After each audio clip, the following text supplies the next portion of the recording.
ఇక తిరుమల శ్రీవారిని పలువురు ప్రముఖులు దర్శించుకున్నారు. ఉదయం వీఐపీ ప్రారంభ విరామ దర్శన సమయంలో శ్రీవారిని దర్శించుకున్నారు. మంత్రి పొన్నం ప్రభాకర్, మాజీ మంత్రి మల్లారెడ్డి, భారత మహిళా క్రికెటర్ నల్లపురెడ్డి శ్రీచరణి శ్రీవారిని దర్శించుకున్నారు. దర్శనానంతరం ఆలయంలోని రంగనాయకులు మండపంలో వీరికి వేద పండితులు వేదాశీర్వచనం చేయగా ఆలయ అధికారులు శ్రీవారి తీర్థ ప్రసాదాలను అందజేశారు.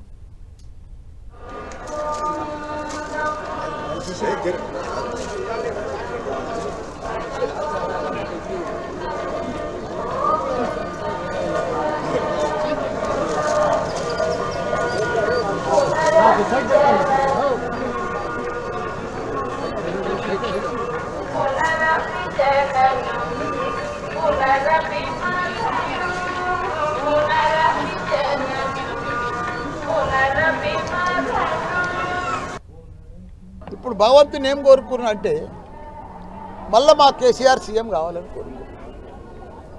ఎందుకంటే ఆయన గత 10 సంవత్సరాలు దేశంలోనే ఒక చరిత్ర సృష్టించి ఒకనాడు ఐటీ అంటే బెంగళూరు ఉండే దాన్ని కూడా బీడ్ చేసే పరిస్థితికి తీసుకొచ్చాడు. రియల్ ఎస్టేట్ అయితే ఇండియాలోనే నెంబర్ 1 ఉండే.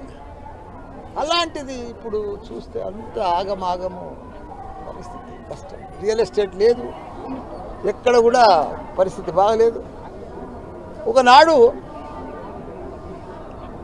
ఆంధ్రలో అంతా అమ్ముకొని ఇప్పుడు హైదరాబాద్కు ఉంటుంది.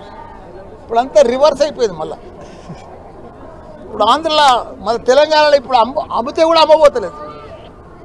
ఇప్పుడు ఆంధ్ర అంతా కూడా చంద్రబాబు నాయుడు చాలా బాగా చేసేస్తుంది.